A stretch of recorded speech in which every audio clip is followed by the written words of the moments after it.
connected consumer.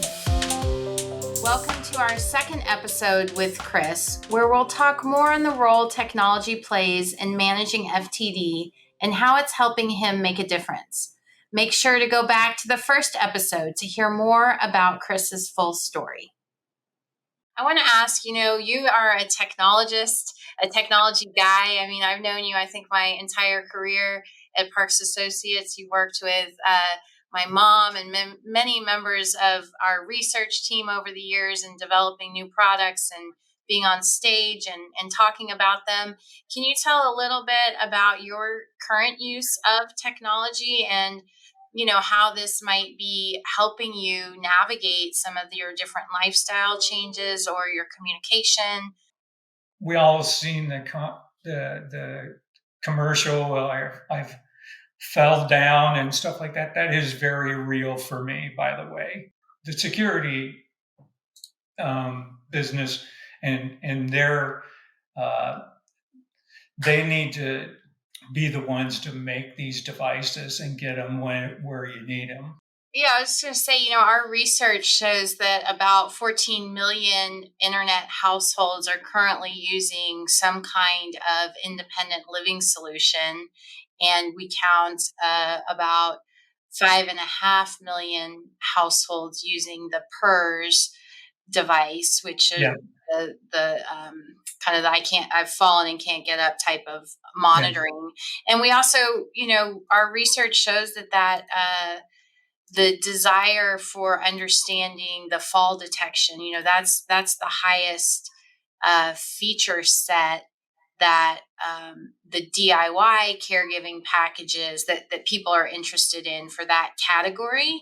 There's also the fire and smoke detectors, and those two are the top things. And I know that, with people who have dementia, there's this risk of doing something and then, going off and doing something else. And so that fire detection is a big deal, right? If somebody happens to start the stove and leaves it on and things are burning and then you have a fire, there could be a real problem with that.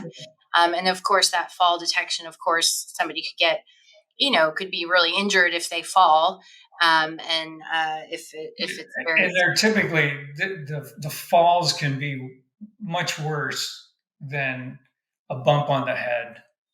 It gets into that as you get older, and but it's really something that I think I argued for that so many times back in Best Buy, but it was something that I thought was needed. But those devices are there, but we need to make them better. One of the things with technology in the healthcare market in general is, who's paying, right? Who's paying for this stuff? And a lot of the devices areas that we cover at Parks Associates are consumer devices, but we also have medical grade devices that we're covering. And it's an interesting dynamic there with these types of wearables, especially.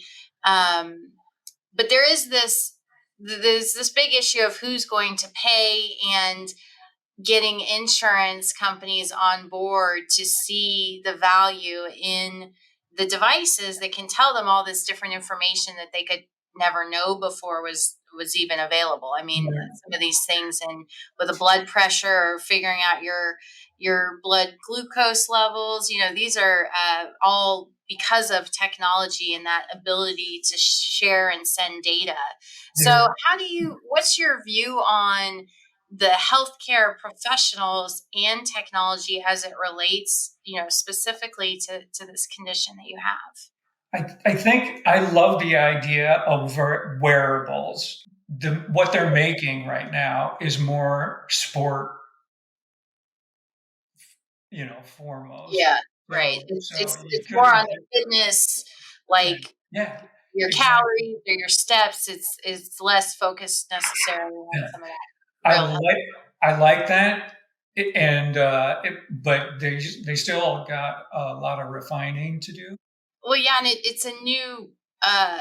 There's a new generation of younger people who are attaching these devices to them when they're younger, whether it's a watch or some other kind of wearable.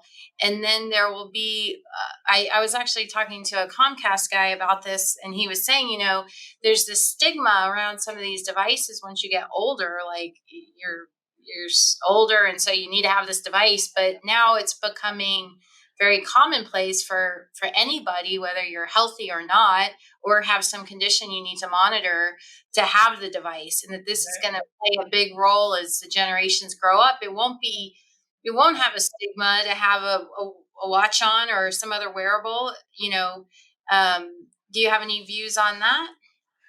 Yeah, I do like it. I've always like it where the 55 people, they've made it. They're ready to go get on a golf course and all that. But the devices that they're putting in their homes are sometimes much more uh, safety.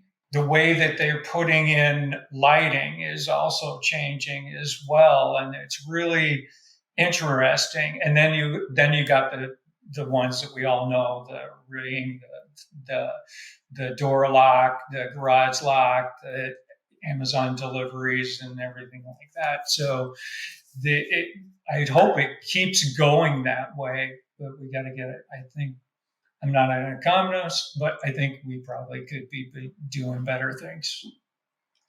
Well, I know there's been a lot of developments. I mean, at CES, we noted the announcement with Quickset and a company called Fall Call, where they have a PERS like device that when you push, there's an integration with the door lock, so that the emergency people coming in to respond don't break the door down. Right, they can get in because it's been automatically unlocked because that button was pushed, and so That, this that should be, access. they something like that should be automatic for the insurance people. That is an automatic to keeping somebody alive in a way that is true to its life. So it's going to call the police. It's going to do these things and stuff like that. I do like that a lot. Maybe I'll have to go get one. Well, But the guy who the fall call guy, he's actually he's an amazing guy. He's a doctor, and he's a surgeon, and his side job was this project with the fall call business. But his primary job is a doctor, and he felt that need to really help people. And of course, the falling down can lead to all sorts of other things. You break your hip, you can hit your head.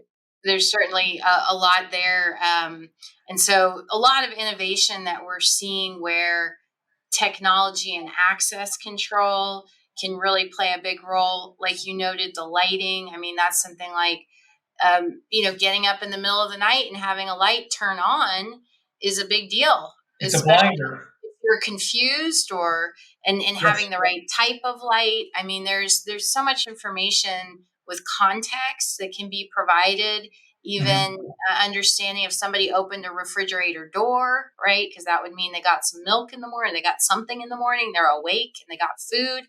This is all new context that family caregivers and or healthcare, depending on the details of the data, can have to help assess a situation.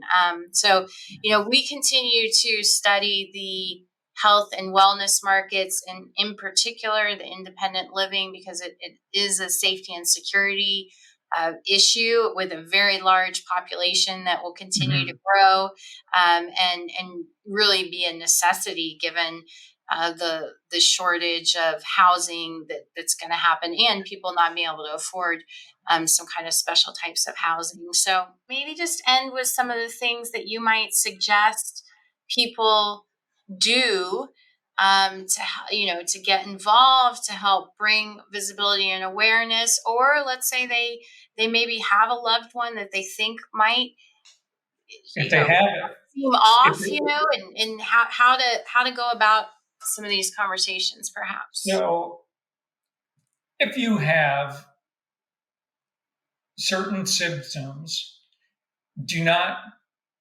push it away. I was feeling so kind of sorry for myself, but it was real and it was angry. And I was really angry and angry at my wife and angry about uh, what's going on. And I can't get back into the workforce because I felt like, hey, I can do this and I can still go do it. But I couldn't. So I'm trying to understand all of that because my times were short. So hey, I had my PET scan in less than a year, and everybody else was waiting for 3. And it keeps progressing that way. You need to. I'm gonna. This year. I'm gonna talk about food in it for a couple of months because if you have the right food, they say this is what my surgeon told me. Kris, you love working out. It's great. Not a lot of people do that, but they won't. You need to keep working out every day if you can. Do something. Get up, walk, do anything. So a couple of my friends, we go together in the morning. Then I come back and I read the book, not listen to it, read it, and work that out. And then I have like bass time. Bass time is my guitar and me, and I still play bass in my church. So, and I don't know if it's a bad to do that or I'm clonking along on it, but I do that too. And stop. This is the kill. Stop alcohol. I'm sorry. If you have FTD, you don't want to do that. So you can take a hiatus for it. I would say that's an option. But I also do. I do a lot of non-alcohol beer, and so that was. I'm happy about that. That was.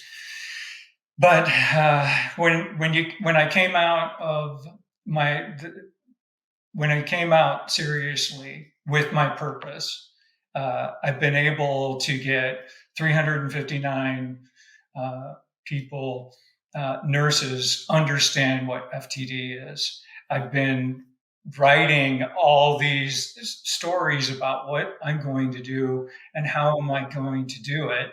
And most of it's for the people in the FTD site because they I think in many cases I'm a breath of fresh air because I don't I know that I have the disease and I understand everything about it that is pretty good, but um,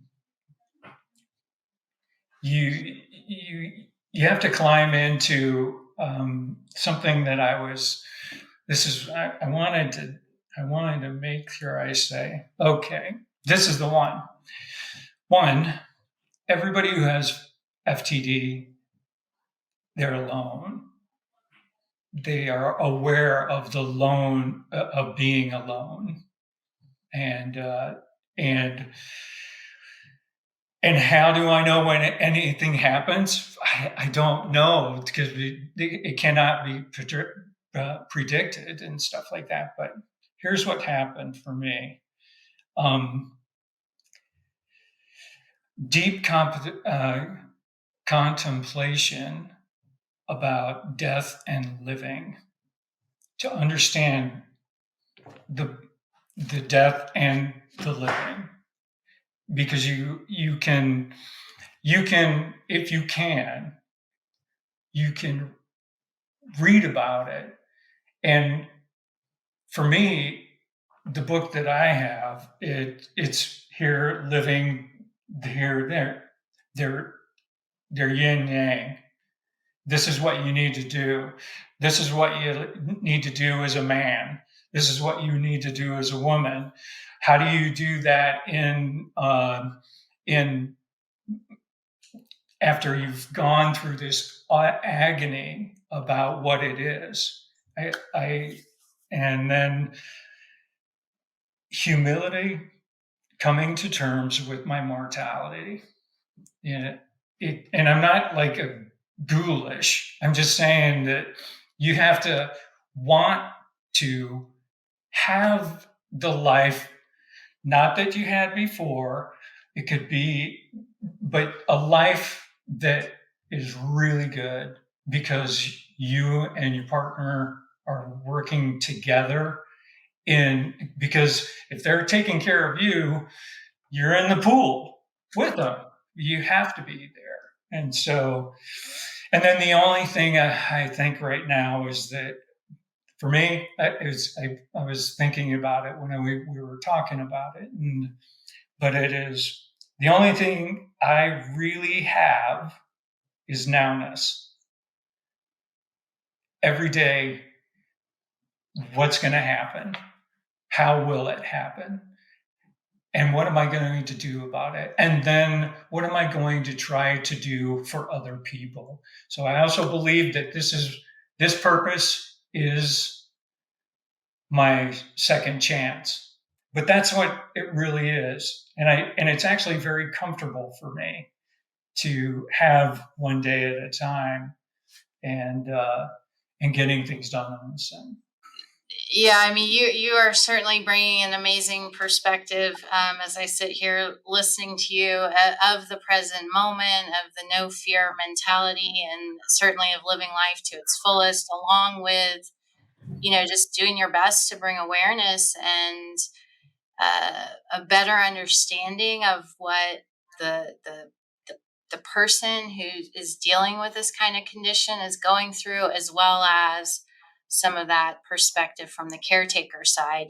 There's it's very inspiring and humbling to listen to you. So Here it is. It shouldn't be humbling, and this is life, and the way you want to have your life can stay there at the same time as you can move it. But if just try to um, love your caregiver, be it just somebody that comes to see you or not, because these people are so sweet and so helpful and trying to do so many things. And there could be some others, but it's it's a different kind of world when it's dementia. So, and there's a ton of us in this whole path now. So you might as well come out if you're going to be able to do that and go places still. I wish I could drive. I love to drive. I have a motorcycle. I love to drive, and I can't do it anymore. So it's the memories are good enough, I think. yeah. Well, Kris, I so appreciate you taking the time today to talk with me. Is there anything else that you'd like to share as your last words on our series today? Yes, I'm going to say this too. Whatever you have done with whatever we have done with our lives makes us what we are when we die, and everything, absolutely everything counts. You want to know about where that came from? Yeah. It's Tibet. It's the Dalai Lama. Okay. It's a quote. It's an older thing, but that I've been reading that book, and I am devoutly Christian, but this helped me move into a different life. Yeah. And then and That's awesome. there's more. Well, I know that this is going to touch people and have a long lasting impact. And I think you're really courageous. We're very proud of you. You've been a great friend and colleague to me and Parks Associates, and so we definitely honor you and want to help out however we can. You were my go-to team in research. You can't believe how many people I would say no to. Uh, but you and your team were always on point. It was great, and you gave me all kinds of. You probably, I was. It I just loved coming to your conferences and CES. And I only got 19 of CES, so but I wouldn't go there now. But but Well, your feet aren't missing anything. I can guarantee you that. So, well, Kris, I think that's gonna wrap it up for us. I'm so happy we had this conversation. We'll look forward to seeing you in person, and thank you again for sharing your story with us on FTD, its impact, and how we are working to bring additional visibility to this condition that hits many people. yeah, it's easier than you think.